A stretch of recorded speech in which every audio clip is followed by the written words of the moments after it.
Hey everybody, we're live. Sorry about the late start. Hi there. Welcome to Tone Wars. Yeah, it's kind of a casual night tonight. After last week's fight night, I needed a little departure. Yeah, that was a lot of work, a ton of work. So we just wanted to do a recap. There's been a ton of comments and a ton of discussion in message boards and other Facebook groups and stuff like that.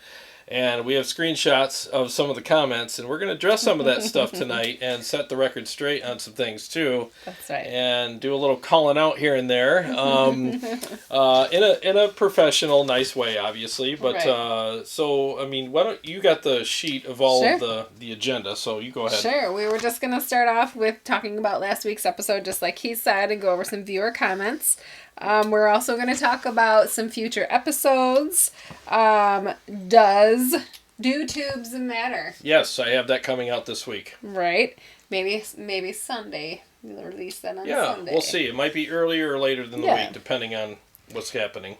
And then another episode that he is planning on is YouTube becoming QBC for gear? QVC for gear. QBC. Yeah. So we're going to talk about that and how, I don't want to give away too much, but I definitely have my thoughts on both sides of that kind of quandary. So yeah, I'm interested. Yeah, it's going to be interesting. So what else you got? And then we have the future Fight Night episodes. We'll tell you what those are going to be about, and that got some good ones. Yeah, we'll keep that under wraps for a few minutes. We can talk about that later. Mm-hmm. And then next Sunday night, we're going to be doing something special. Yes. We have a Tone Wars event that is not in the house. Exactly. We're going to go on the road, and we're going to be going about 2-hour drive, right? Yeah. Should we talk about that, or are you still doing announcements? We can talk about it. We'll do that first. Okay. So, we're going to go to Mount Morris? Mount Pleasant. Mount Pleasant. To the Summit Smokehouse and Tap Room. Yep. We're invited by Tim Drexler. Tim Drexler from Blue to Gray. Check them out if you like the really heavy stuff. I mean, they're a good band, so check them out. From Blue to Gray. He's a guitar player. He invited us up to do. He's having a gear and beer kind of get together. Gear and beer. Yep, nothing wrong with that. Speaking of beer. Yeah, I will. Okay. Yeah, I will introduce this really interesting beer in a minute. I've not forgotten about that. But so we're going to go up there and do a presentation and a Q&A and have people try out my gear. I'm bringing I think, the kitchen sink. Bringing it all. Bringing it all. Kitchen sink. Yeah, I'm bringing it all. So they can turn on the faucet and see how hot the water is. It's going to be interesting. So I'm going to demo the gear. I have backing tracks ready that I worked with Paul Raymond from Full Send Studios on. And I can never remember the name of his studio. It's been so many things. I know. 3 or 4. Yeah. He was undecided for so long, and now Full Send. Yeah. So. Note to self. Yeah. Note to self. That'll be the next name. So. Yeah, so I'll be playing to those backing tracks, doing demonstrations of all my gear, using a different piece of gear or a different module or profile from Kemper or whatever on each thing, and then having guys come up and check that out. So that's going to be really cool, and we're honored to be invited to something like that. So for sure. Yeah, so. And then someone else, I think you were going to lump this in maybe with our comments about last week's episode, but there's just been some comments on our fight nights and whether they are legit. YouTube worthy and legit. So we're going to address that as well tonight. Let me just say hi to Ben. Hi, Ben. Hey, Ben. You're the only one that said hello. So the other, that phone, that lies to me about the numbers. Yeah. Tanner's Music, are you using that Harley Benton cab for your live stuff? That's a great question. Maybe I should bring that. You know what? I'll bring it. Are you coming to the event? Because I will you know what? That is a great... Sure. Yeah, great idea. I will bring that. I'll bring that and the Mesa, and then I can have them both up there for guys to try them out. Yeah. Consider it done. And then Jay from Warm Chord Music just said hi. Hey, Jay. Oh, hey, Jay. What's going on? And Vox Pathfinder. What's going on, Dan? How you doing, man? So while we're on the subject of Jay, let me do this. Let me give a very heartfelt shout out to Jay, because he did an excellent job. Jay Croft, just so everybody, if they're wondering like who his name is and like other social media, he did a great job on the episode for Axe FX 3 versus Kemper.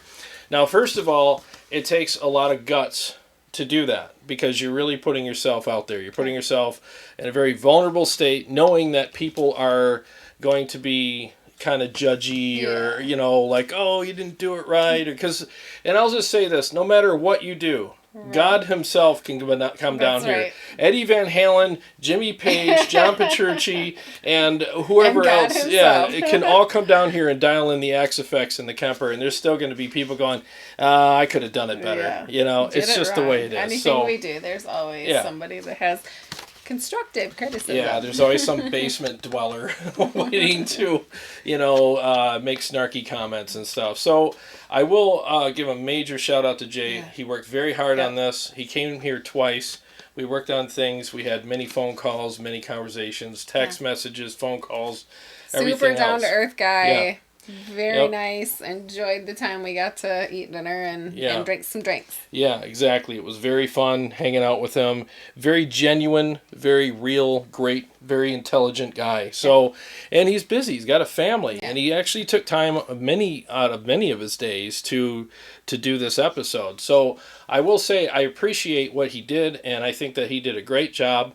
And what I don't appreciate are people taking pot shots at people for working hard, because the last thing that we don't want, or the last thing that we want, the last thing that we want are people that don't want to come on and contribute because they're afraid people are going to start throwing rocks. Now, that's not the case with Jay, because he's actually he's a man. Right. He's an actual like dude, you know, and he has a spine, and he's, you know, it's not bothered him, you know, to the point where, I don't ever want to do this again. I saw it, and I'm just saying it because I saw it, and I just want to. We don't condone that. No, not this at all. Yeah, and that's not the point. We have people on in a friendly manner. We hype up the fight nights and all of that, because it's fun. Yeah, it's all in jest. It's like the WWE thing, you know. It's just, you know, it's just funny and. But apparently he's been the subject of some negative comments, and we don't condone it. Yeah. He was a wonderful guest, and we would consider him a friend. And, and his integrity's there. Like, he did everything he could. So, now that I've said that, I will say this. Like, this is what we learned from the last fight night, and then we'll get into the comments. Yeah. So, let me put all this stuff out there first, and then we'll go over the comments. So, Jay is very busy. I'm very busy. He dialed in his Axe FX 3 at his home, with his guitar and the cab that he had there. And it's not the same cab that we used here. Now, I was even telling him when he got here the day of, I was like, why didn't I send you home with the Friedman? I got 3 of them here. I should have sent him home with one of the Friedman cabs so that he can use that, because that's the cab that we use for the episode. That's an oversight on my part. And that's why we're going to do a rematch. We're doing a rematch. Yes, because we're fair. We want to be fair, and we want to make sure that everything's fleshed out the way that it should be. So, so that was a thing. Now, Jay did have time when he got here to kind of, because he even said, these don't sound like they did at home. So Jay had to kind of, in the few, you know, the little time that he had before we went live, he had to go in there and try to do his best to reconfigure some of the presets on the Axe FX to make them sound like he wanted them to. So in all fairness to Jay, he didn't have ample time to do that before we went live. So I will say that. And so there's that. I mean, that's kind of a big deal. So again, it was an oversight on my part. I'll own that. It was nothing nefarious going on with that. It was just because this is the first time I've ever done a fight night where I had somebody else dial in stuff. Yeah. I always did it. Down here, same cab, and this chair. Same room. Yeah, so it was always like that. This is the first time I outsourced that. So it was it's a learning experience. I was like, okay, well, teachable moment. Next time, send them home with a cab or whatever. Okay, so the way we're going to fix it this time is this. We're already excited. Oh, cool. Sweet, rematch. Yeah, there will be a rematch because, again, we're fair. Now, here's what we're going to do this time.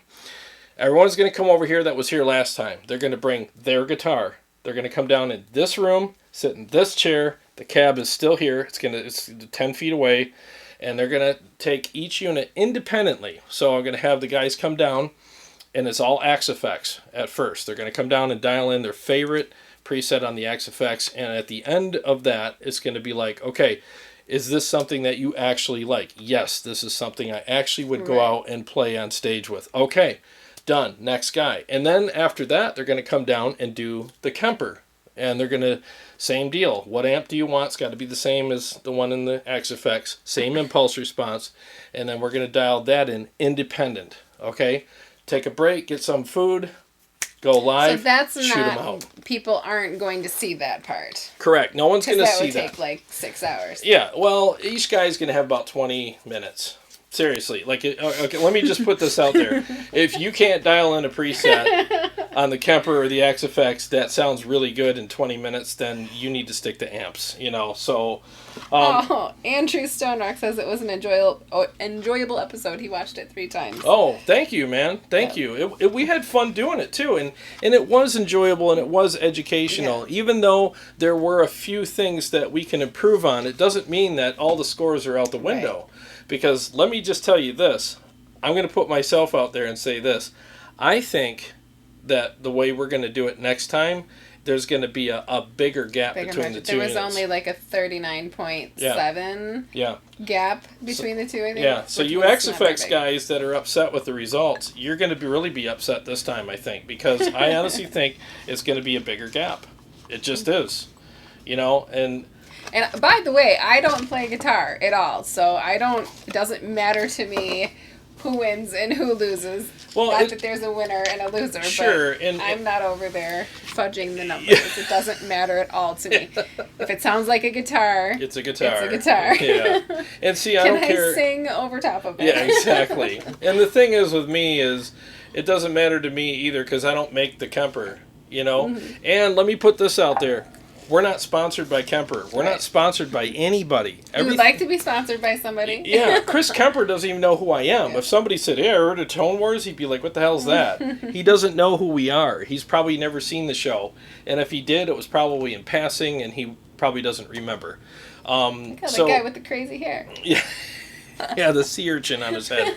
I mean, I own everything that you see here. I own this Kemper. I own the Kemper stage, the guitar, the cabs. Like I bought it all. So I'll say that. And the other thing that I'll say too is there was a volume. Like maybe I should wait for the. Well, let me just say real quick. Yeah. There was a volume discrepancy. Some people were saying like, "Oh, the volumes are off," and this and that. Anybody who owns modelers and profilers know that every output on those has a volume assigned to it. You can change the volume on an XLR and a 1/4-inch jack, okay, for monitor's sake, front of house sake, or whatever. They're all independently volumed. Okay, so we volumed? Is that a word? Volumed, exactly. They're volumed. So we spent so much time adjusting the volume in the room here with this cab on the jacks that were associated with that. Okay, I'll assure you that in this room, I had we had the chair here, and I had a decibel meter on my phone. I stuck it right on my chair, and I had the AB box right here, and Jay's playing both of them, you know, and we went through every preset, and it was 76 to 78 decibels. There was a very small range between them, and so in the room, it was this close. It was this far away from each other. It was very, very close. So the people that were rating these, you know, the ones that were actually scoring them had actual same volumes.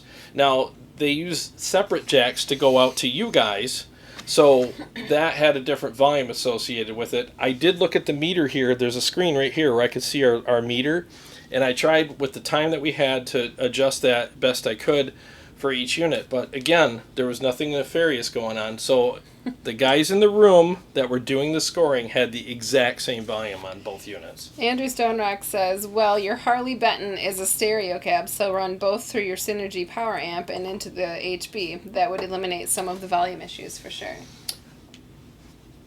Well, they were both ran through the same, you know, FR. See, we were doing FR. We weren't doing tubes. I understand what you're saying. I appreciate the comment, but we were doing FRFR, which is direct. We weren't using tubes. That's why But even that, you still have to volume match both units independently. Quick question from Tanner's Music. Does Kemper use IRs like Axe Effects, or is it baked into the profile? Great question. And they have a thing where you do a studio profile where you mic an actual cab, where you'd use that. Or you can put IRs in, which I have on my Live Ready Sound Fat Metal profiles. Those all have an IR that comes with them. So... And then, let's see, Ben responded, the volume issue is not in the room. It only occurs with the direct outs to YouTube. Correct. So that was the only minor issue we had, was YouTube had a little bit different volume than what was in the room. Because, once again, you've got to adjust 2 volumes on, one for the room, one for you guys. So a couple of things got missed, but again, it was because we just didn't have time to sit here and split hairs all day. Well, and also you learn, we couldn't imagine any, now we know what the problems are. So we're going to rematch it. Yeah, exactly. Jay asked us here, would you guys mind doing a shout out for the movie's music? I thought he said shootout. I was like, we can come on your show and do a shootout. But he said shout out for movies, music, and beer podcast. Yes. We appreciate it. Jay has a podcast and it's very entertaining. It's very good. They talk about our favorite things, movies, music, and beer. I mean, it doesn't get any better than that. So, and they rate movies. They talk about I saw you went to see Maleficent with the kids. Did they love it? Because I liked the movie, so I want to know. You didn't go back and post on Facebook if you liked the movie or not. Yeah, so check out his podcast. Jay, you can post the link in here too. Oh, Go ahead and feel free to do that anytime. So we are caught up. Good. So basically, I just wanted to kind of dispel some of that stuff and just clear the air with some of that, because again, I don't care who wins. I really don't. All I care about, you know what, I do care who wins. I want the audience to win. Right. I want you guys to get informed and entertained. There you go. I want you to win and to be able to make educated purchases. Right. Based on real world kind of results here. You want me to look up the viewer comments? Want to move on to that? Let's go ahead and do the viewer comments now. Now, do you want to do the ones on last week's episode, or do you want to do the screenshots? Let's do the screenshots first. Now stick around, because this is kind of saucy. Saucy? Yeah, and I'm gonna, I gotta address some of this stuff, And before I do, though, let me pour myself a beer.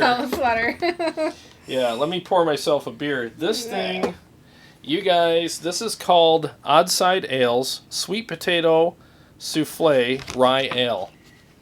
Let me hold it up to the camera. I don't think they can see. There you go. There you go.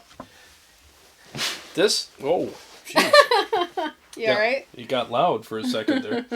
My volume on my in-ears went up. That's why. I thought you meant the foosh of air as you sat down. No, my in-ear volume shot way up through. Thanks for the super chat, Ben. Oh, thank you, Ben. You rock, man. Thank you so much. So this beer tastes like Thanksgiving. Yeah, it does. It's a sweet potato kind of infused beer, but she made me get it. She's like, you gotta try this. We were at the liquor store trying to pick out drinks for one of our episodes, and I was like, sweet potato beer. I'm gluten-free, so I'm always looking at these oddball beers. Yeah. This is not gluten-free. No. But he was like, Carrie, it's $7.99. We are not buying one bottle of beer for $7.99. Look at the color on that, though. But he did, and it was worth it. It was so good. I was like, I have to try this again on camera. So, like, if you guys want a liquid Thanksgiving. Right? Are you by yourself on Thanksgiving? Do you not want to go to all the work of cooking the whole meal? There you go. You, too, can have Thanksgiving in a bottle. It's 11.9% alcohol, too, so you'll be feeling pretty good after, like, even one of these, Right. Still good. Oh, my God. You got to try this. One little sip, because of the gluten. It's ridiculous. Oh. Seriously, it's like if they took all of your stuff that you ate for Thanksgiving and threw it in a blender and added alcohol. It reminds me of, like, I don't know, all of us have the one person in our family that makes, like, the best sweet potato casserole. Yeah. Or they've got the sweet potatoes on the bottom and the marshmallows on top. And then it's like the spices, the nutmeg that kind of bitters it up a little bit, so it's not too sweet. That's it's so good. It's the weirdest, goodest beer. It's better than any pumpkin ale I've ever tried. Yep. That's like the fall beer. Seriously, again, let me give them the name. Odd Side Ales, Sweet Potato Souffle Rye Ale. You have to try this. It's stupid good. It's expensive. It's a specialty. It's a one-off. $7.99. You only want to drink one. You don't... Well, maybe you might want to drink 3 or 4. Well, it's cheaper than Thanksgiving dinner. That's true. That's true. Let's see what we have here. Ben says Carrie should do all the product demos. Just saying. You could do the Vanna White. Right. Let's see. Do we get cranberry sauce with the beer? Right. If you want, yeah. And then Jay says Maleficent was very good, and Angelina Jolie is still easy on the eyes. Still easy on the eyes, even with the cheek implants. For the movie. Yeah, for the movie. Yeah. Weirdest, goodest is the new saying. Weirdest, goodest, right? Weirdest, goodest. Yeah, dude, you have to try this stuff, Jay. You really do. I think that you should put this in your next podcast. Hello, Fernando. Fernando from Brazil is back. What's going on, man? All the way from Brazil. Yes. Thank you. Better than nuking a turkey. Yeah. It is. Vox Pathfinder, it's definitely better than nuking a turkey. Don't nuke things. Yeah. No microwaves. Microwaves bad, but that's conversation another for another time. Right. All right, so let's get to these screenshots. So the screenshots she's going to read right now are from... I think it's from the Fractal page. Fractal Audio. Yeah, their blog page, and we want to read these. We won't put the names on because we want people to remain anonymous because we're not trying to be mean. It's just we want to address some of these concerns, and you know what? I'm glad that people say things sometimes, even though sometimes it's off-putting. Yeah. It gives us a chance to address them because maybe some other people thought those things and didn't say them, so it gives us a chance to kind of disprove it. So go ahead. Yeah, if one person is saying it, 10 people are thinking it. So. Exactly. Right. All right, so here is comment 1. The entire shootout was flawed. And this is the shootout from last week, the XFX against the Kemper. Yeah, that's what these are about, is last week's fight night between XFX 3 and Kemper. The entire shootout was flawed. The presets and profiles weren't dialed in by the players themselves. The participants were asked to blindly rate tones based on someone else's preferences. I mean, if someone imported 10 of their favorite Axe presets into my XFX3 and asked me to blindly rate them, what would my opinion tell you about the quality and capabilities of the XFX3? Absolutely nothing. It would merely reflect my feelings about the presets I was asked to rate. Okay, now he has a lot of great points there. Okay. Yep. So, and I understand that maybe other people thought the same thing, because I've said it before too. The Axe FX or the Kemper or the Helix or whatever is only as good as the preset or the profile that you're playing through. Okay. That said, it's still, even if it is flawed, these things were pushed to their limits as far as like, or at least almost to their limits in some areas. As far as like what the products just have to offer at face value. Does one have a bigger sound than the other? Does one have more texture than the other? Does one have a better feel than the other? And Kemper won all 3 of those at the same time. And while we're on the bigger, just so you guys know too, like sometimes even if something's volume matched, something that has a bigger sound sounds louder because it has a bigger sound. It fools you into thinking like, oh, the volume's louder. No. It's just a bigger sound, so it sounds louder. Even though if you took a dB meter, it'd be almost the same. So, but now I'll also address the other thing, the other part of that. Okay, so that's why we're doing a rematch. Because I agree that, you know, with the presets and all that, you know, because last time when we did the Helix versus Kemper thing, I dialed in the presets because all the Helix, you know, what do you call them? What do you call that? Oh, you got mom brain. Yeah, I got mom brain. I got the ambassadors. Yeah, brand ambassadors they didn't want to send presets. Yeah. They chickened out. Asked. You did I asked and they chickened out. They literally ran for the tall grass and none of them offered any. You know, so I had to dial it in, but the guys that came on that played Helix also put theirs in the ring too against the Kemper, and the Kemper beat every one of them, even on their own presets. So that hopefully that helps you with that. But again, we are doing a rematch, and we just said how we're doing it. So. And we get to hang out with Jay again. Yeah, exactly. So let's see. Okay, so the KPA, so was often much louder. Kemper. So the KPA Kemper was often much louder, which made the axe seem small in comparison. And louder almost always sounds better. It really wasn't a fair fight at all, in all caps. In all caps. Again, not in the room. Maybe online it might have had some volume variances because, again, we did the best we could with the time we had to get to both volumes. Because we're talking 4 volumes. 2 volumes in the room and 2 online. The next comment is it rolls off of that. It says, that's the same trick they pulled when comparing to the Helix. It's the old hi-fi salesman trick. Make the one with the higher profit margin louder. Yeah, so I'm going to completely disparage that comment right now. That was a stupid comment because if you watch the whole show, if you watch back on that episode between the Kemper and the Helix, okay, at the beginning of the show, I noticed it, and you can watch when the first player was playing, you could see me looking around, and I'm like, because I'm hearing what you're hearing. I have the feed here, and I'm like, why is the volume so bad on the Helix? I volume matched everything. I spent 3 days doing it. And you'll see, after maybe 3 presets that we went through, I got out of my chair and I said, I can't let this go anymore. I went over to the soundboard, which is right over here, and I bought brand new cables for that show. And somehow, they're L-Jack cables. One of them popped out just enough because I had them all in stereo. So we lost half the signal. One of them popped out just enough to lower the volume. So I popped it back in, and for the rest of the show, if you would have stuck around, you would have saw that I did that, addressed it, and for the rest of the show, everything was very equal. So that was a really dumb comment. None of that matters unless the players rating the tones are tweaking the units themselves. Asking people to compare presets and profiles that they neither tweaked nor chose as a means of judging 2 modelers is pointless.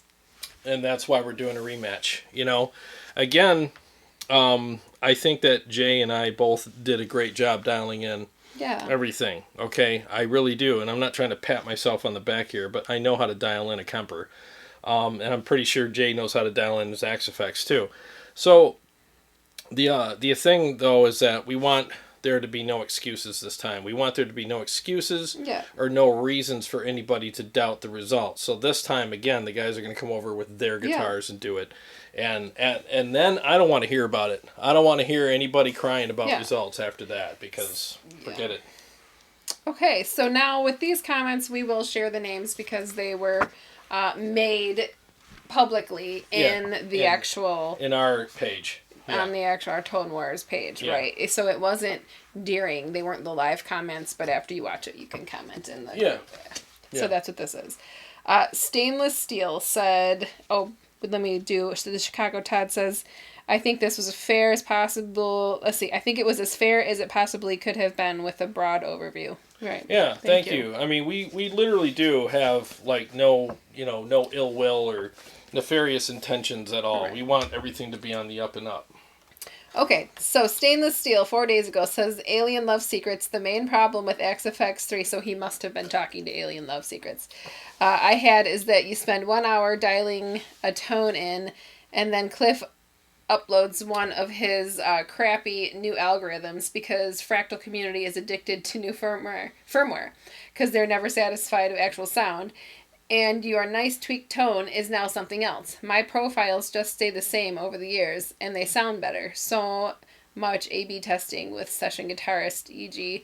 Nile Rodgers. The green stuff sounds perfect, man. The fractal stuff sounds like those pods, But you have a real amp here. The same for the Mark Knopfler.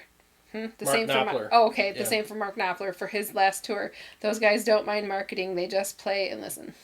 Yeah, so, I mean, that's the thing that's the beauty of the Kemper, is that you literally, and I did a mock video about, in-depth video, how to dial in the Kemper, and it was just me, like, boop, boop, turning a knob, picking a tone, and playing, and it's like, that's literally what it is.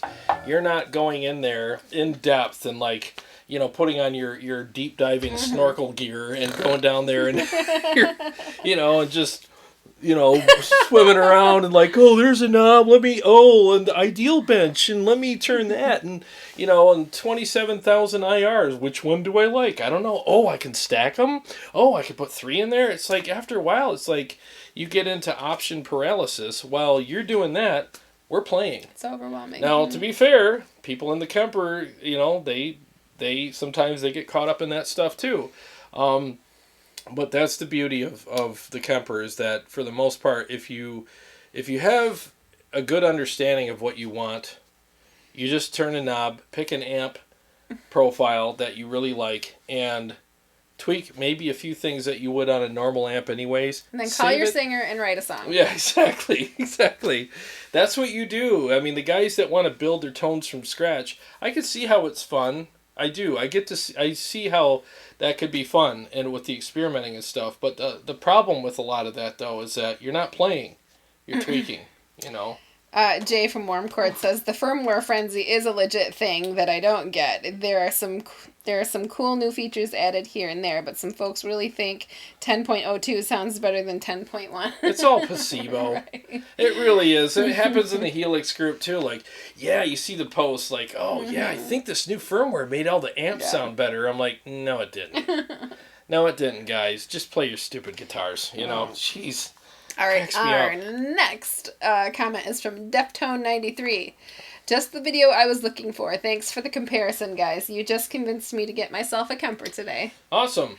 No, that's what we're all about. I mean, I that's why these shows are important, because we want stuff to have a chance to show its best to people and have them, and that's why we do it live, because we want people to interact with us in the moment so that we can answer their questions and have an interaction with them live, so they can, because honestly, in the internet buying world, they could have on the other screen on their phone, like, I'm about to buy this, but before I do, let me flip back over to YouTube and go, hey guys, does it do this? And then we can say yes or no, and then they can make a decision right there. Yeah. So yeah, it's real. So the next comment is from Derek Merrill. We've heard from him several times. Sounds like an Axe-FX is closer to a Helix as far as setting up and tweaking. Both are not plug and play like the Kemper. Correct. It is correct. I mean, that's the thing. I mean, most people don't like the factory presets that the modelers come with, because they're a lot of them are like concept cars. It's like, oh, look what it can do, and it's like, but it's not about. It's more about. I just had a vision of you being the model for the concept car. Oh, God. If you're tweaking the Kemper. Yeah, that wouldn't go over well at all. But the thing is, though, is they're just showing like signal chains and how to route things and all that. It's not really as much about tone and feel, though. Well, you enjoy that. Yes. All right. Mr. Dave Miley says, I would love to see a fight night with the Synergy amps against both Kemper and Axe-FX 3. Amp sounds, never mind effects, with just as much attention on the cleans as the dirt. And I just love you guys. Totally charming and down to earth. Well, thank you very much. We really appreciate that. I think I'm charming and you're down to earth, right? Funny. No, I appreciate that very much. Yeah, we will do that. We will put the Synergy stuff up against other things in the future, and so stay tuned for our announcements of the next few fight nights, because it does have something to do with Synergy in a roundabout way. So that's going to be a very exciting one, by the way. Yeah. This one you may have heard earlier in the show, this comment. It's from Cold Friction. If someone imported their favorite presets and profiles to my Axe-FX 3 and Kemper and asked me to rate them in a blind test, what would my preferences tell you about which unit was more capable or sonically superior? Nothing. It would merely tell you which presets or profiles I liked or disliked of the ones handpicked for me by someone else. Yeah, so again, the units are only as good as the presets and profiles that you're dialing in. But, all things equal, I still think the Kemper has more texture. It sounds bigger. It feels better. And it has more options. I mean, you can have any amp you want on the Kemper.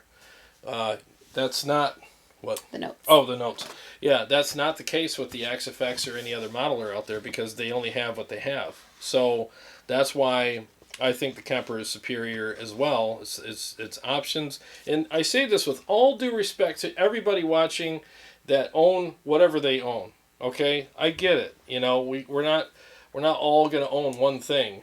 You know what I mean? I get that. Everybody's got reasons for why they own what they own, and I totally respect that, and I respect the people that make those things. So it's just my opinion and what my experience with all this stuff. That's why between all the modelers and profilers out there, I go with Kemper because it suits my taste better. And the fight nights are fun.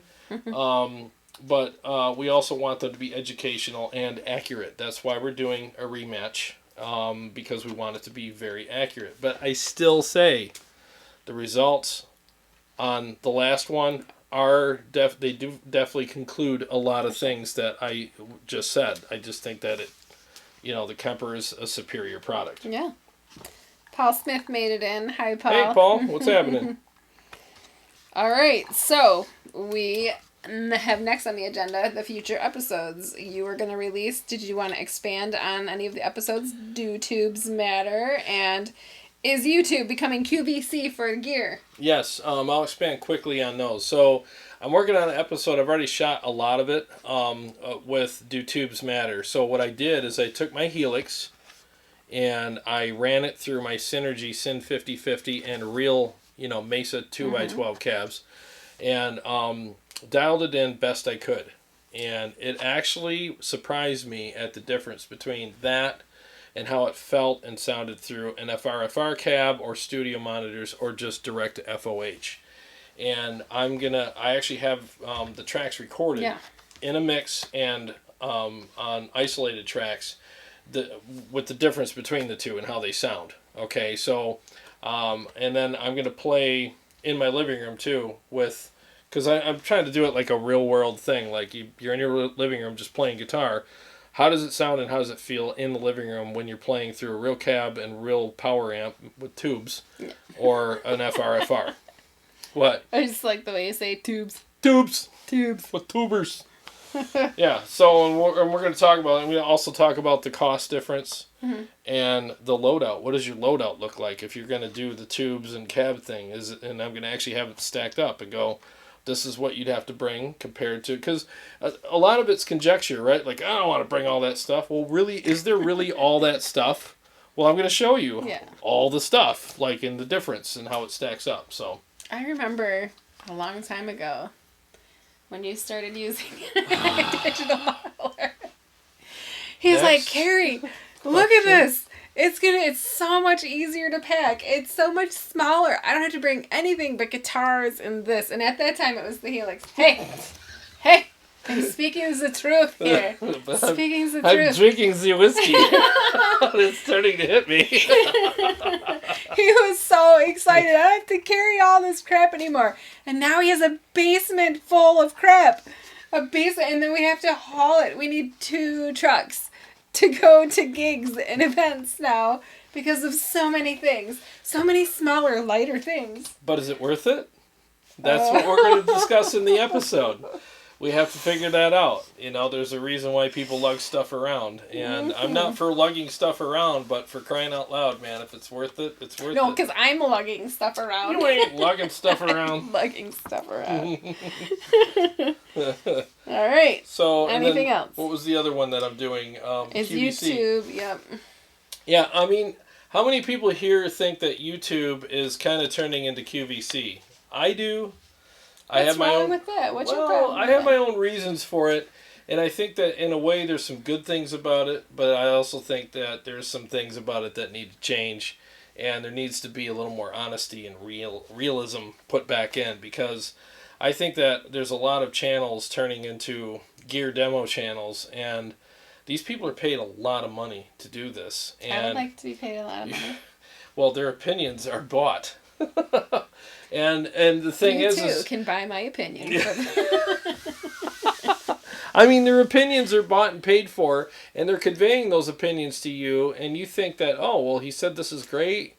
I'm going to go buy one and spend $1,500 on this thing that so-and-so that I kind of look up to and think is amazing says is great, but behind the scenes, there's a lot of money changing hands, and I don't have a problem with that. I don't have a problem I'm an entrepreneur. I own a business. I own a business. I got no problem with people giving, money for things and whatnot, but I just think that there needs to be some things that are added to the conversation so that people can go. Need disclaimers. Some grains of salt. Here's some truths along with this so that you can make an educated opinion or a decision on what you're going to get. Yeah, RP225 says, too many people getting paid for a biased demo. Mm-hmm. Yes. No, you're right. I did a demo and a full review of the Line 6 Power Cab 212. Mm-hmm. And I was honest, and I'm not trying to virtue signal here, okay? That's not what this is about, but I said what I liked about it. And I also said some things that I wish they would improve on and that they can improve on because of software updates. But I also said that they're not deal breakers. I went as far as to taking that thing an hour away to a studio and running it through its paces at Paul's Full Send Studio so that we can make sure that it does work really well as a studio monitor. And it did. And I put it through all its paces and made sure that I was on the up and up with it all. So that's what I think that you guys deserve when you see a review from me. If there's something that I like about it, I'll say it. If there's something I don't like about it, I'll say it, but I'll also add You've always been very respectful about that. Yeah, I'm not going to bash... And I wouldn't want to be part of a show that wasn't. No, I wouldn't want to bash somebody's products. I mean, that's kind of crappy, Aaron Short Music says, paid demos are fine. Paid personal opinions are not. And I completely agree. Well said. Very well said. Very well said. I agree with you. Yep. And Ben says, for a long time, YouTubers got away with getting paid for their opinions. Now they are getting called out on it and pitching a hissy fit. Shills. I misspelled. He said shills and then shills. No, he's right. He's right. And the thing is that people have to remember, these YouTubers have to remember, is that people are spending their hard-earned dollars on stuff that they're laughing all the way to the bank for telling them that it's good. Some of these guys get paid upwards of $5,000 to do these demonstrations, guys. I would like to do a demonstration. Yeah. I would like to do that too, but I mean, and that's the thing, because I mean, I'm going to go into this in my episode, but let me just say this. If you're in a marketing department of a company, or let's say we're having a board meeting right now, how much money do we have? Where are the donuts? Yes. You're gluten-free. You can't have any. Coffee? So, you can't have coffee either. You can have nuts. There's nuts over there. So you can have these conversations how much do we have for the advertising budget? Let's say it's $20,000. So if you got $20,000 in the advertising budget, the average company, they can do magazine ads, they can do some Facebook ads, some other digital marketing kind of stuff. They can get in a Sweetwater ad or a musician's friend ad or whatever, and I get that.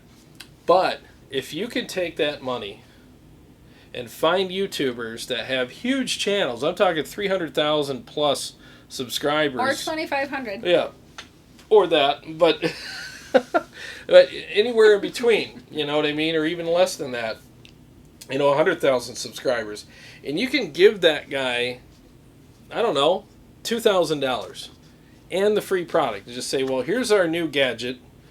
If we send this to you and give you $2,000, will you give us a review? And please, here are the hot points that we want you to mention. These are the things that we think are really cool about this product.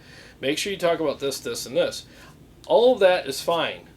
And I get why advertising companies or manufacturers would do that, because the best kind of ad to have is a guy that has a captive audience, that has influence on people, and he can demo it and say it's good. But here's where it gets kind of shady, is when he gets this product and he notices things about it that he wishes were better, but he kind of throws he throws a blanket over it, glosses over that stuff, and it doesn't get mentioned. Because here's the thing, that thing that he glossed over could be a deal breaker for somebody like myself or you, and we get the product and then we get blindsided by that thing, and it's like, thanks a lot, dude, I just bought this thing and it's got that one thing that I can't stand about it, and I have to send it back. Yeah. So that's what I'm talking about. You have to be 100%, transparent when you're doing these demos and these reviews, because people are counting on you for that. And I think that there's going to be a shift. I think that people are starting to catch on, mm-hmm. and there's going to be a shift on YouTube where people are going to be like, I'm not listening to this guy anymore. Right. RP225 says, serious question. Do companies avoid you, meaning Tone Wars, since you guys give honest opinions? That's a great question, and I was just talking to Ben about that today. No, I don't think I'm big enough, to be honest with you, for companies to reach out to me yet. So share our channel. Yeah. Tell all of your friends, all of your bandmates, and share the channel. Yeah, exactly. We would appreciate that very much. I mean, the thing is there's probably companies that would avoid me if they know that they're selling something that isn't really that good, and they know that it's just a cash grab product for them, and they think that people are just gonna buy it because of the brand. Yeah, they're gonna buy it because of brand loyalty, or they're kind of naive, and they don't really realize that this isn't as good as the hype and stuff like that, because they're actually not looking for reviewers. They're looking for hype men, guys that'll hype it up. And if they look at my channel and they see that, like, I liked all these obviously likable things about a product, but I pointed out things, not arbitrarily, but just things that were like, well, this isn't a deal breaker, but this is something I wish they would improve on, but it doesn't bother me. To me, that's being honest. But if they're not going to deal with me because of that, then I don't want to deal with them either, because I'm not, honestly, this channel is not for products, it's for product users. We're a consumer advocate channel. So we want to review products for you, so that you can make educated decisions on them. You say that, and I totally agree. But we would do, who was it? It was Aaron Short. We would do paid demos. Yes, I will. For sure. Yeah, I'll do a paid demo. And leave our personal opinion out of it. We would do a paid demo. I'll do a paid demo, and we will say it's a paid demo. Yeah, and we'll say it's a paid demo, but I will also so here's the rub though. Yeah. If somebody sends me something and it's no good, and they say, here's a check for $1,000, do a demo of it, I'm not going to take it, because here's the thing. It'll show on your face. I can't. Yeah, I have a crappy poker face. You'll be able to tell immediately, and I have to sleep at night, and you guys are more important to me. I have a business. I own a business. I don't need someone's $1,000 check. I'm not so desperate for money so that I could take money to lie to you. I don't need it. I already am independently employed, but besides this. So, and that's, I guess, the good thing is I'm not chasing crappy products to make dollars so that you guys can go out and waste your money on it. So, what was the question again? Are they afraid of dealing with me because of that? I'll just say this, and there's probably companies that will see this. I'll just say this to you. If you have a great product, I'll review it, and I'll give you I just reviewed the Tone Wheel Boost today by Salvation Mods, and it's an amazing pedal. Why didn't I say anything I didn't like about it? Because there's nothing I don't like about it. I'm not just going to make up stuff so I can appear honest for people either.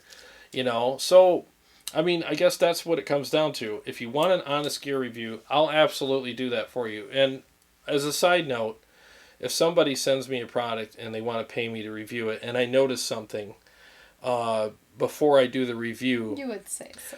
It's kind of like before we go live. Is my fly down? Right. Yeah, I mean, I got broccoli in my teeth. You're not going to tell me on air. That's kind of. You forgot to tell me to put lipstick on today. Oh, sorry, I forgot to tell you that. But see, you're not going to wait till we're on air to do that. If somebody who really cares is going to tell you before you enter the room, so I would give the company a call and just say, hey, I noticed this, and maybe there's something we can work around with this, and whatever, and then I would proceed with whatever. So. I would never throw anybody under the bus, though. Helix Banana, who was cleaning his pool earlier, and I'm super jealous of that because we're at like 30 degrees and we're getting 3 to 5 inches of snow tonight here. Yeah, exactly. What's going on, man? He says, you Americans have it easy. If you don't like a product, you just send it back within 30 days. It's not like that in Australia. I wish we had it that easy. Yeah, and see, I'm so glad that you said that because he's absolutely right. Because like there's some countries that don't have the same return policies. So we're worldwide. Right. Obviously, he's in Australia watching this. And what's happening here is you're worldwide influence on a product and people are buying it and they're stuck with it now because you lied to them or you weren't 100% honest. I hadn't even considered that. Is there anything like what if you buy a sweater that doesn't fit you? You can't exchange it for you have to let me know in the comments. Yeah, I mean that's what it is in some of these countries. Like Darren, he's Helix Banana, Darren West. And I've talked to him before, like in Australia and other countries, you can't return stuff. Helix Banana is Darren West? Yes. He used to just be Darren West. I know, he just changed it for a joke. By the way, we have 30 people watching right now. Thank you so much. Thank you so much for showing up. We really appreciate it. And this is a great episode because it's given us a chance to really talk about a lot of things. Yeah. And listen to me. This is a great episode. But you know what I mean. Well, please say hi to us. I always go into work and Rachel's like, I watched your episode. I'm like, nobody ever says hello. Yeah, say hello. Say hello. We want to know who's here, you know. All right. Let's see. Stephen Shaheen. Probably said it wrong. Oh, hey, what's up, man? Like. You know him? Yeah. He says, can you get my powered Kemper to sound as good as your Kemper stage through your real power amp?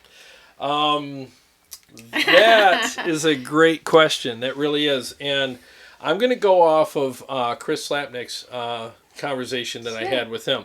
Chris Slapnick has, if you watch back to Help I Hate My Kemper, he's in Eva Under Fire, amazing band. And he was here and he was having issues with his Kemper. He's got a powered Kemper. Okay, so what we did that night is we used my Kemper through my Sin 5050, which is a tube, all 6L6 tube power amp, through my Mesa cab, and he also has the same exact Mesa cab. We found the magic profiles that work for him by Live Ready Sound and by Matt Fig, who makes Kemper profiles as well. So he went home and took those, he bought the profiles, put them in his Kemper, which is a powered Kemper, same cab as mine, and he called me and said, dude, I have to buy a Sin 5050 because it sounds better through the Sin 5050 than it does through my solid state powered Kemper. Yeah. So that's his opinion. Right. That's what he told me. I haven't done a side by side with him, but I can honestly tell you that when I play my Kemper through my Sin 5050 in real cabs, it is absolutely glorious. It's Jay perfect. Says Kemper through tube power is a different animal. Yeah, it really is. It's just a very, very well-refined, very real, awesome thing. Jim Sieben, good evening, everybody. Hey, Jim. Hi, Jim. How you doing? And then RP225, who's been commenting with us thank tonight. you. We want your comments. Found you a couple months ago and loves the content. Thank you so much, man. We're doing our best for you guys. And then really Generation X says, hi to US. Thank you. How you doing? Do you want to talk a little bit about upcoming fight nights? Yes, let's do that real quick, and we'll let you guys comment. And Carrie's keeping track of your comments, so please keep them coming. She will scroll back and read those. We love hanging out with you guys, so feel free to comment. Anything, whatever you want. So the next fight night, and I just kind of came up with it tonight, is going to be Kemper versus Helix, but both with tubes. So what we're going to do is we're going to take the Kemper and the Helix, and we're going to put them through the Sin 5050 power amp and the real Mesa 212 cab. And we're going to have guys come down here and play through them blind, okay? Yeah. It's going to be a blind test with the A-B switch, and we're going to see how close these are to each other when tubes are involved, because like Jay said, it's a different animal, and let's see, like this is going to be really interesting because we're going to see if you run that configuration, no matter what model you buy, if the tubes pretty much even the playing ground, you know, and just make it all even.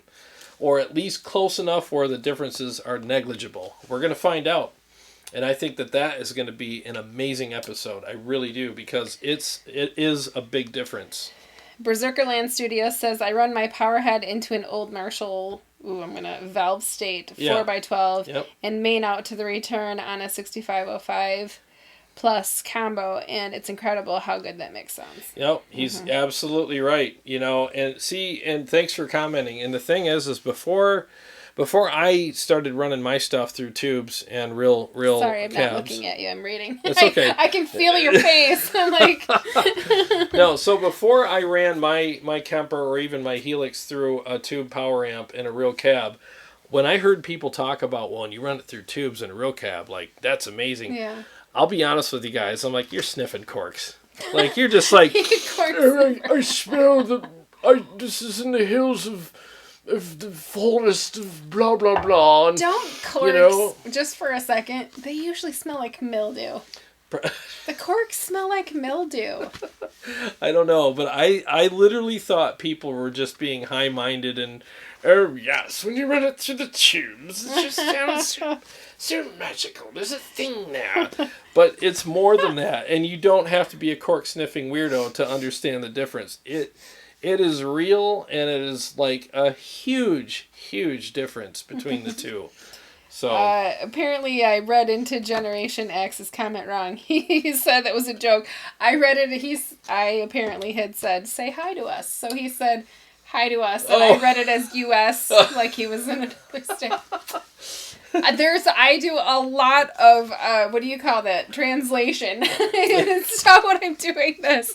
Reading people's comments with words missing. And, yeah, sorry.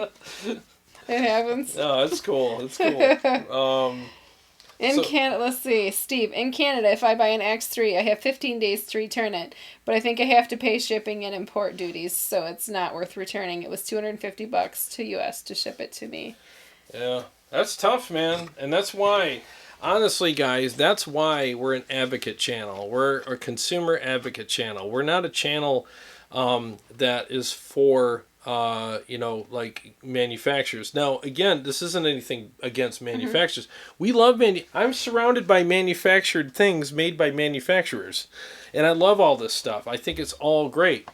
So the thing is, though, is we want you to be able to make the best. Yeah. I take my job seriously. I really do, and she does too. Like, we want to make sure that this is all serious. Yeah. So I take it so seriously that I'm drinking 11.9% beer. And whiskey, by the way. Yeah. Well, I had a big dinner. Some water. Yeah, thank you. So let me get serious here. Here, I just want to go back to Helix Banana, because I said, like, if you buy a sweater, can you just return it? And he said they don't call them sweaters; they're called jumpers in Australia. And then I got my wheels turning of, like, why is it called a jumper? But then I started thinking of, how there's a pocket in the front of sweatshirts? It's kind of like a kangaroo that jumps. Is that the reason you guys call them jumpers? Because why would you call it a jumper? I don't know. Although, why would we call it a sweater? Because you sweat in it? Yeah, I guess. You sweat in the sweater? But what was the rest of it? He just, right. You can return some clothes, not all. To return most items, there has to be a defect. You can't just change your mind. Yeah. So, like, that's why we take this job so seriously, because, number one, but here's the thing. Number one, I wouldn't want to mislead a consumer. Yeah. And to buying something that's not going to work for him or her.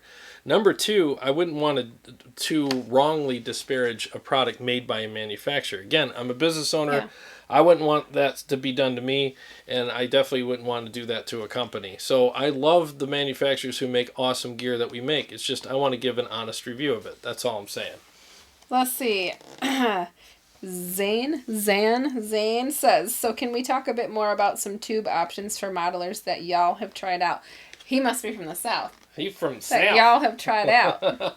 What I will say is... Hi, Joseph. There's a lot of great options out there. I know Fryat's coming out with their new power station, which is even 5 pounds lighter than the Synergy Syn 5050, which Steve Fryat also designed, but I'm sure with his name on something, he's going to have a couple of special options there. But what I would look out for if you're looking for something that does, tube power for modelers and real cabs kind of setup, you want something that's going to take up less rack space. Okay, you don't want, like the older amps, as good as they are, and this is with all due respect with the older amps, they're amazing because I actually played through Mike's.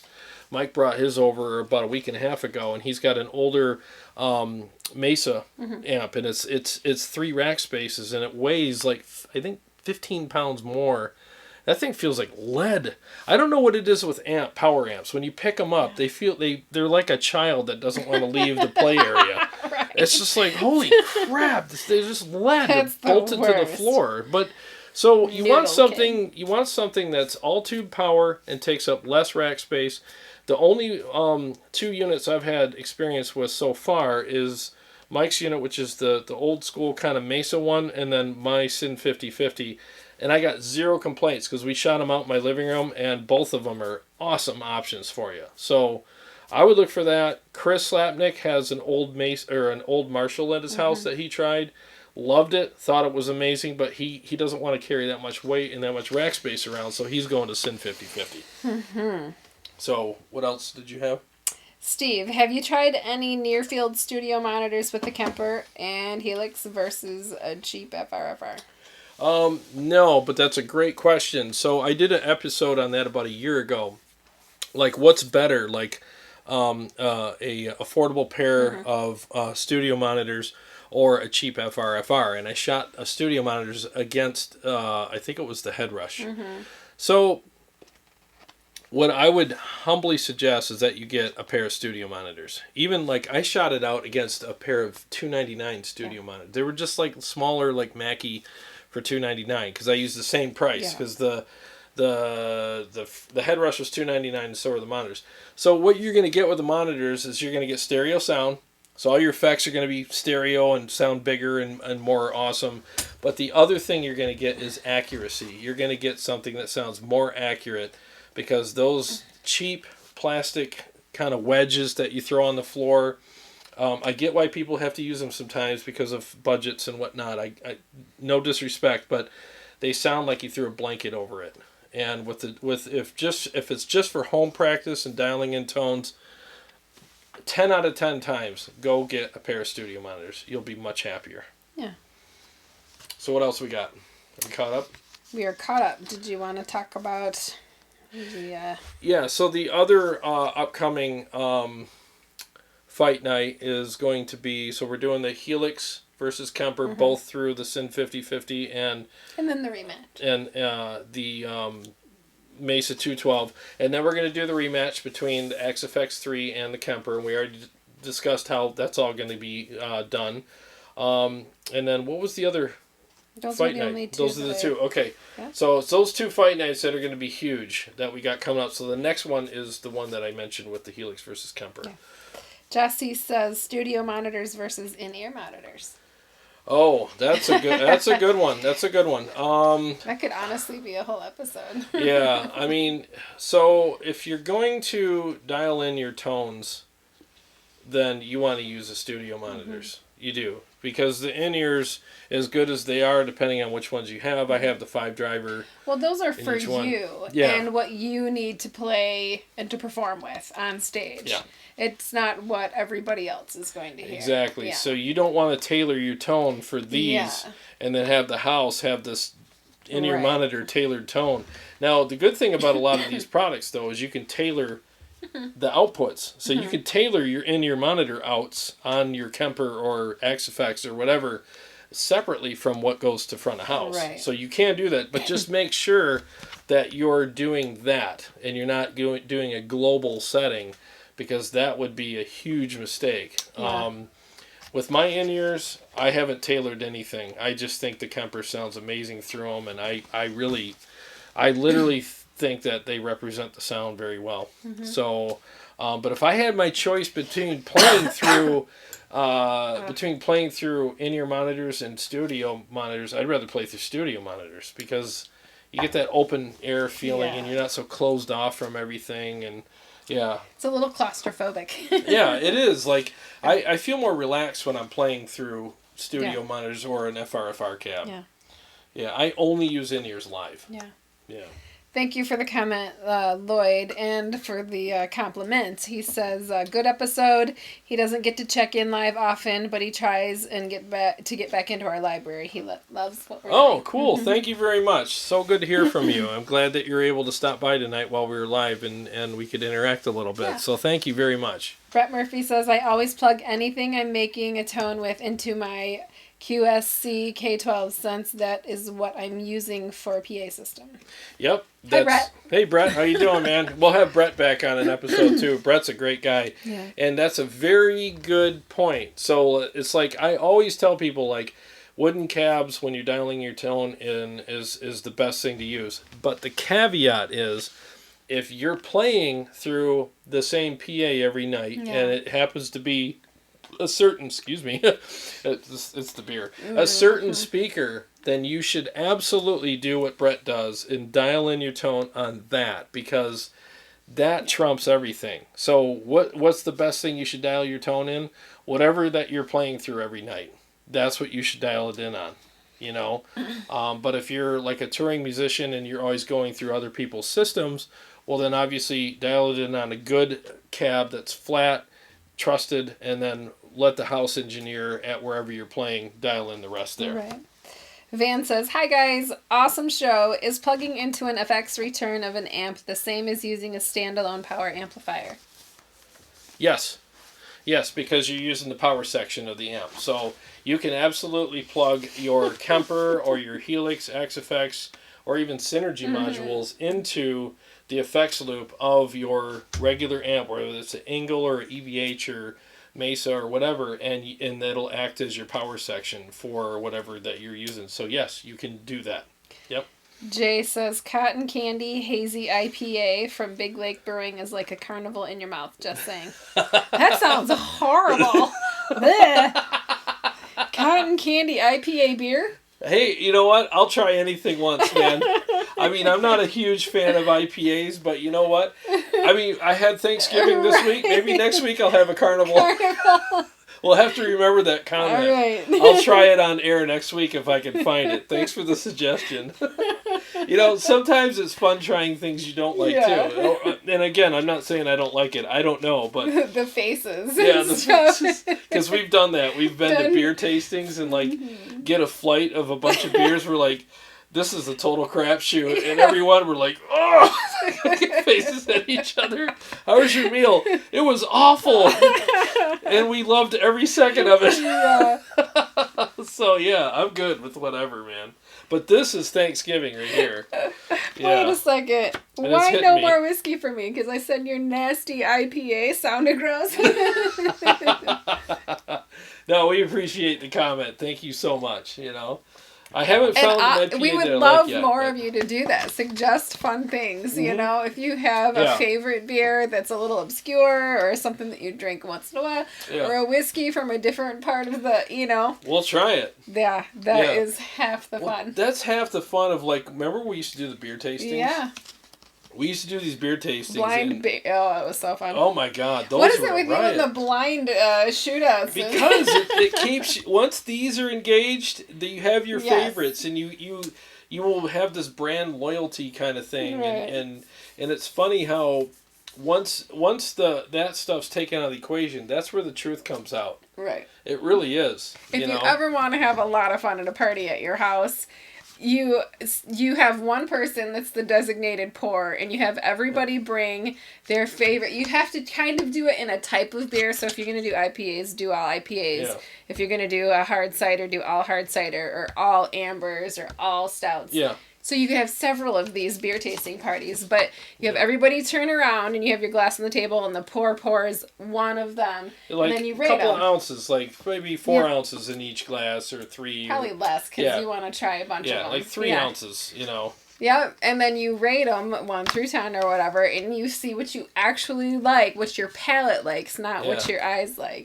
But nothing's revealed until the end. Until the end, And then you have a jar of pretzels out, and each person has a glass of water. So in between tastings, you have a couple of those little skinny little pretzels and a swallow of water, and then you turn around, and then they do it again. And at the end of the night, you're pretty lit up, too.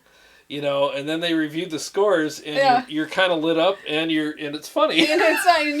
You pick things that you don't normally, you wouldn't normally pick. Yep. Yeah. And what won all the ones that we did? Which one? The lagers. I can't remember. It was been some years. It was Molson. Oh yeah, Molson. Molson always won. You Canadians. Yeah.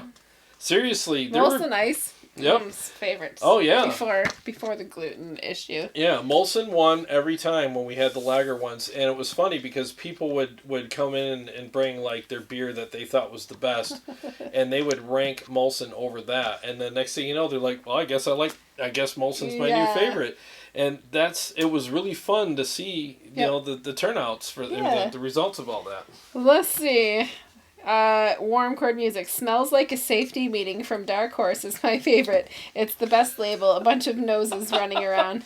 All right, Smells Like a Safety Meeting.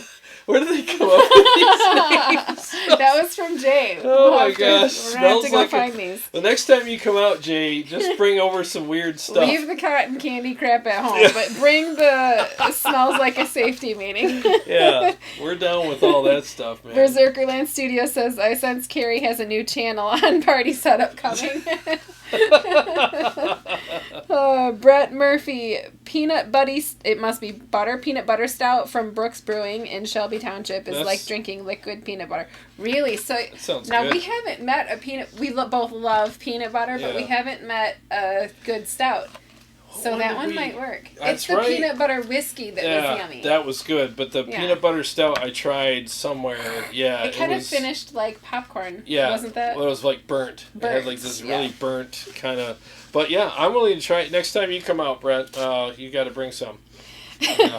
Warm chord music again. I did a flight at Founders the other day, and it was glorious. I bet. That was glorious. Have you ever tried the Rubaeus from Founders? That was good. That was good. I know if you're a dude, and sometimes fruity beer or whatever is off-putting, but it's a manly raspberry stout. It's so good. You definitely don't want to pick a fight with somebody while you're holding one. Yeah. But... And it's not too sweet. I do not like super sweet things. Yeah, it was kind of bold. But it was kind of bold. Yeah, it was nice. Let's see. Matthew, Pure Michigan Shorts Brew Sticky Icky IPA. I think the name says it all. Icky IPA. I'm still waiting. I go all the time to these breweries around here. And every time I get a flight, I'll be like, stick your best IPA on it. Because one of these days, I want to like one. You want to run into one that you like. Yeah, and I feel like I'm drinking my dad's cologne, And it's like, and no offense to people that love them. I mean, I understand they're extremely popular. But I think a lot of them are like made for like a dare. I dare you to, you know what? If I made an IPA, I would call it I dare you to drink this. I dare you to drink this, yes. Let's see. Jay says, Carrie is destroying my IPA. Don't knock it till you try it, lady. And then his wife liked the Rubaeus, but it was too sweet for him. How could Rubaeus not be? It's good. But the cotton candy isn't too sweet? Hey, I'll try it. Who makes the cotton candy? Does he say what it is? Yeah. I have to scroll back up. Hazy IPA. Big Lake Brewing. I'll find it. Yeah, I'll find it. Because I definitely want to try that big time. Well, you had one more thing that you wanted to talk about. Oh, yes. So, now, I'm sure a lot of you guys know who Leon Todd is, right? I mean, he's...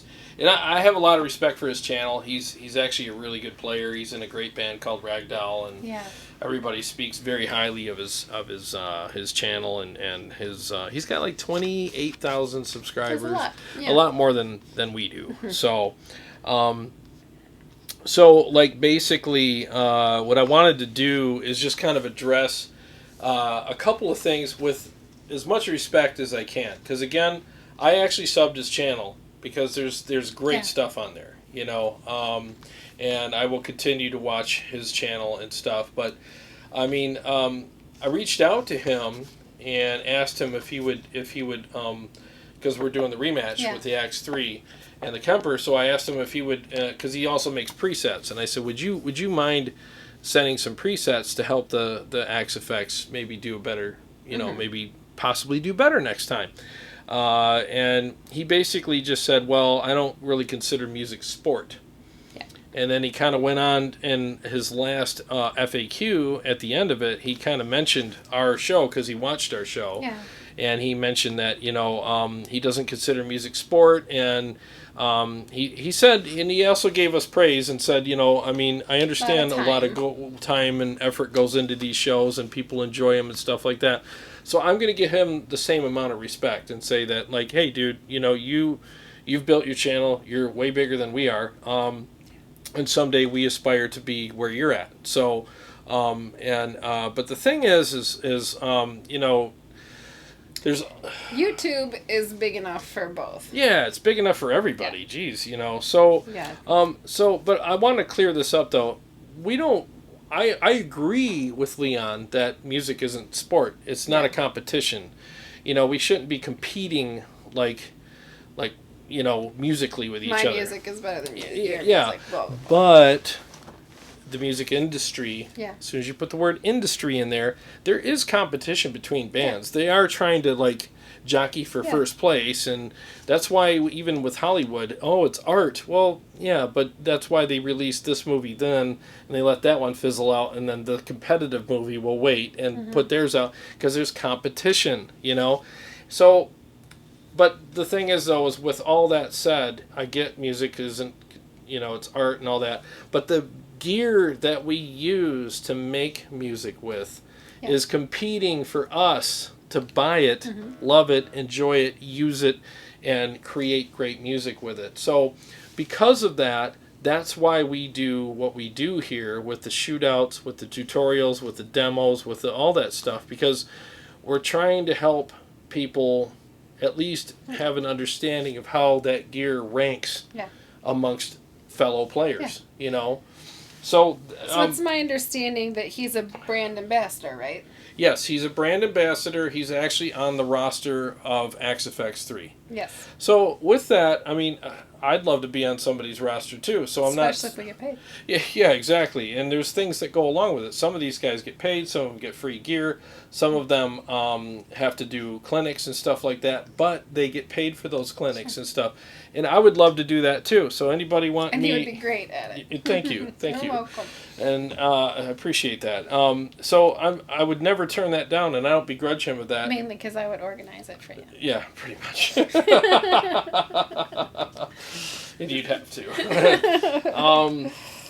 But I don't begrudge him with that, and God bless you, Leon. You deserve all the success that you have and will get. I really believe that. I'd love to be in your shoes regarding that. But I just think that as a brand ambassador, you should really, I don't know what you want to call it. Just be careful, I guess, about how you deal with people shooting out gear that you're an ambassador of. If you represent the gear well in situations where it's in a competitive state, then I think that a lot of times what happens is that the feelings about the ambassador will pass on to the gear, right? So if they like the ambassador, then they'll like the gear. If the ambassador becomes kind of off-putting in some ways, then people might look at the gear differently too. Yeah. And so I guess with that, there were a couple things that were said that also that and were name calling as well. Yeah, yep, that were a little kind of really, dude. Yeah. So if you're gonna put a shot across my bow, trust me, I'm aiming my cannons right back at you. So I don't take shots across my bow very lightly at all. So again, especially when no ill intent was meant. Again, YouTube's a big lake. There's definitely room for both types of channels as a brand ambassador and as consumer advocates. Exactly. And we said good things about him and his show on the episode that we did, the shootout with Kemper and the Axe-Fx. So I just think that a lot of times when people want to dip in for a few minutes and gather some information and go, oh, I don't need to watch this, and then post publicly wasted my time. Wasted my time, I'll never get that time back, knowing full well, especially as a fellow YouTuber, how much goes into this. I just thought it was a little over the top, and that's kind of why I went back and just said, well, hey, would you care to put your money where your mouth is. If your product really is that great and the product that you are an ambassador of really is that great, you should have no problem submitting some of your presets that are supposed to be really great as well in the next competition. Because I will say this, every single time that I've done anything on this show Kemper related where I had to do Help I Hate My Kemper, or the Kemper was going up against other gear, even such things as the Axe FX3, the Helix, or anything else out there, the people that make profiles for the Kemper that I reached out to, and one of them's Live Ready Sound, Matt Figg, and Michael Britt. Yep. Okay? These people did not hesitate, not even a microsecond, about submitting profiles and just said, what do you need? I need something with this amp or this genre or whatever. And within an hour, they were there. And they were like, good luck, hope it works out. And what does that tell you? What does that show? That shows that, number one, they're sure of the product. They know that the Kemper is going to be a great contender, minimally, but I think in the back of their mind, like, Kemper's going to win. Yeah. Number two, they know that the product that they're making, i.e. the profiles that they're making, they have faith in those profiles, and they know they're good. And I can't say that for other brands. I can't say that for other products that we've done shootouts with. I've asked the brand ambassadors for, and I've actually, not just me, but other people have told me, like, hey, I asked so-and-so to send presets for blah, blah product for your shootout. I'm trying to keep names out of this. And they said they were too busy. Like, really? You're too busy to click and drag into an email and send it for a shootout? I guess that says you have zero faith in the product that you make presets for and your presets that you make for the product. That's all I'm saying. So if you're going to come at me and, like, put one across the bow, and I'm going to ask you to put your money where your mouth is, because there's a net that's going to catch that thing you shot at me, and it's going to come right back at you. Ben Burnett says, as a brand ambassador, his job is to promote and accelerate use of the product. His job is not to make snide comments in a fractal forum. He was spoken about in high regard during the episode. Yeah, it's true. It's true. And again, I still have respect for him. Sure, and I feel like I do. When you told me about it, I feel like it was more of a shock. Like, you were like, I'm shocked that this is... Yeah, because we didn't do anything nefarious. No. We didn't say anything bad about. We praised him. Yeah. So it's just kind of weird when that happens. It's kind of like when someone you look up to and respect says something like that. Well, it's like if I said, boy, you look nice today, and you'd be like, well, you look like crap. What happened to you? Like, what? Yeah. It's kind of like, really? Yeah. And again, I don't want to overinflate this. I mean, he's got a great channel. If you haven't followed his channel, please do, because he does have a lot of good content on there, okay? Everybody missteps every once in a while. We're all human. Guess what? I'm going to do it. I'm going to stick my foot in my mouth sometimes, too. And I don't mean to, but, man, there's some freaking mustard on there, and I just want to eat it, It just, sometimes you can't help yourself, and I get it. So, hopefully, Leon, if you're watching this, I have subbed your channel. You can check. I subbed it, and I have watched a lot of your content over the last, at least probably 2 years. And I think that you have a lot of great things to offer the community. What I hope is that you can send me some presets, or even one preset that we can shoot out in the rematch, because if your presets really are good, and I've heard great, I haven't played them, I don't know, but I'm sure they're worth looking at, and a lot of people swear by them, then why wouldn't you enter it into the contest? And we won't touch it, we won't do anything to it, we'll just put it in there. I'll take the same amp that you have your preset of, I'll dial it in on the Kemper, and we'll put them up against each other and shoot it out in the blind test in the rematch as a bonus round with all the other ones that the guys are dialing in themselves. I think that would be a nice treat. So anybody that knows Leon, please share this with him and let him know that we're reaching out. We're trying to get get something going here, because it's all friendly kind of thing. There's nothing bad here. I'm not mad. It's just, it was a little... It stung. Yeah, it stung a little bit, but I mean... I'm a man.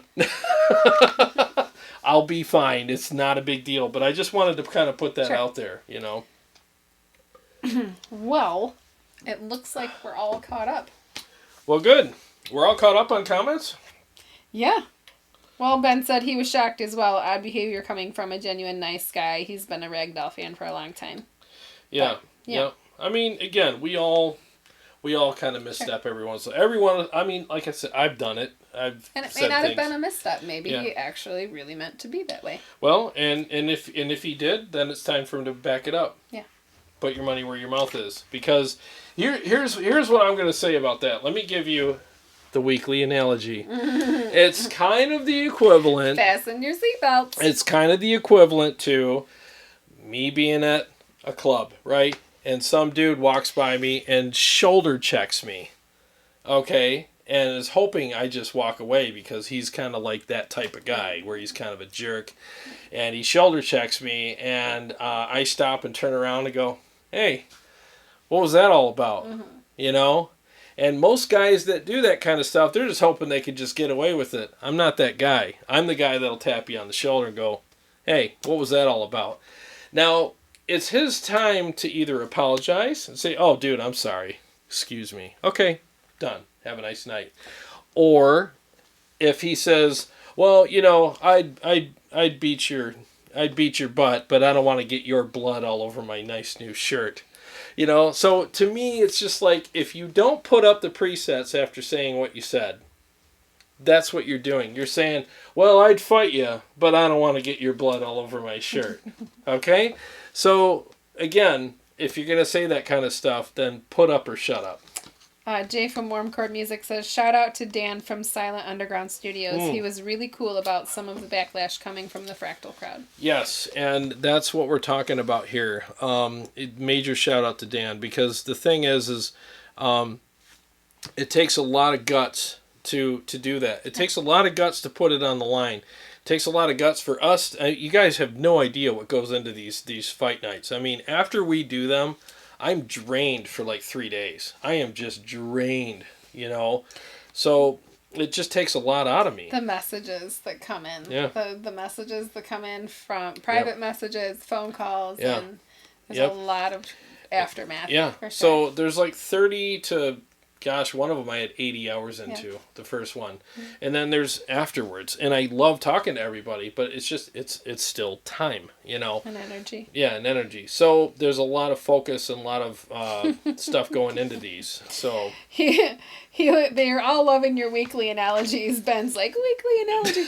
And then Helix Banana says, weekly analogy, you've already done 3. The boardroom, then the heavy child on the playground, and now the manly shove. Yeah, they just kind of come out of me. I can't help it. He does every day. There's something.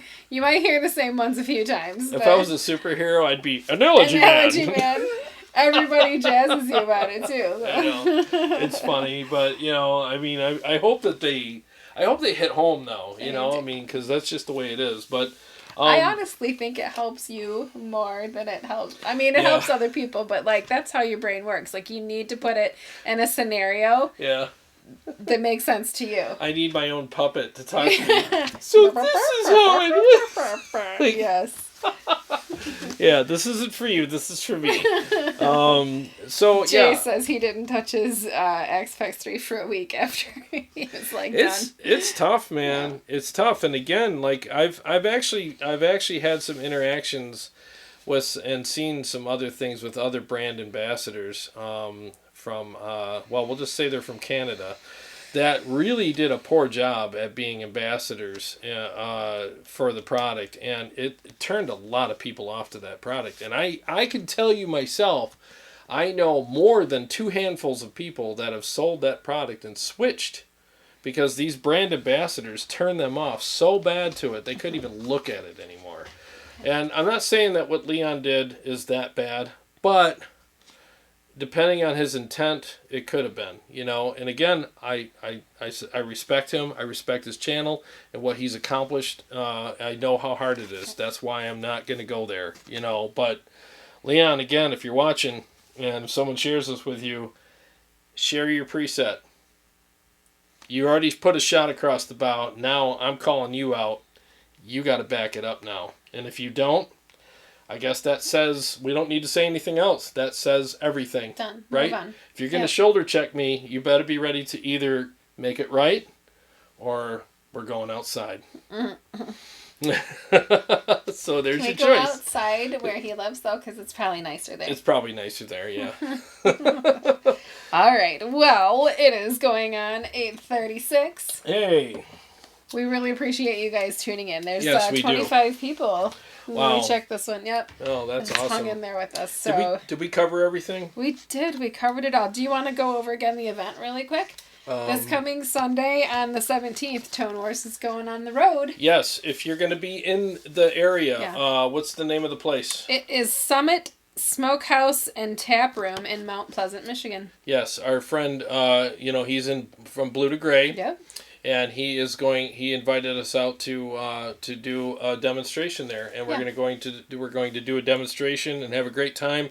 They're closing down the smokehouse for this Sunday for this event, and Jarrod's he's gonna pile up the truck and bring his equipment. He'll do some demos, and then he's gonna ask the audience to participate as well if they'd like to come out and try out the gear. So shout out to Tim Drexler from Blue to Gray for inviting us out there. I'm gonna bring all my gear, do a demonstration. Q&A. Guys are going to bring their guitars, come up and try things out. I'll dial things in for them. Dispel a lot of things about the Kemper, and just prove like it's very easy to use and sounds amazing.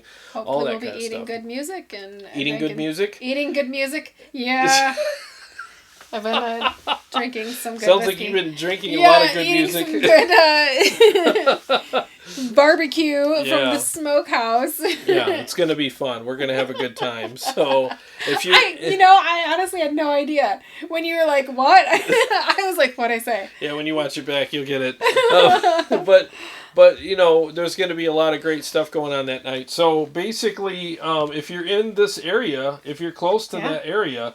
Definitely come out and Mount Pleasant, Michigan. Yeah, it's going to be really cool. What's the name of the place again? Summit Smokehouse and Tap Room. Yes. There's an event on Facebook. If you like Tone Wars channel, we'll share the event on the Facebook. I think I did. Tone Wars channel page. Yeah, look up Tone Wars on Facebook. You'll see the event there, and there's a map and all that stuff. And we'd love to meet you. We'd love to hang out with you. I think it'd be a great time. Please introduce yourself. Don't feel shy. Come right up and say hi. And bring your guitar. Unless you're creepy, then don't. Spoken like a true woman. So bring your guitar and you're welcome to play through all my stuff. I would love to share anything that I can with you about it. So so again, thank you so much. I was glad that we had a chance to and again, thank you to all the people who made comments, even if there were comments that we didn't really agree with. It makes the world go round, man. Yeah, it gives us a chance to answer those things. Yeah. So, literally, I am not afraid of people saying, like, well, I don't like how they did this, because my mind goes to a place where it's like, maybe they're right. Yeah. Maybe we can improve in those areas.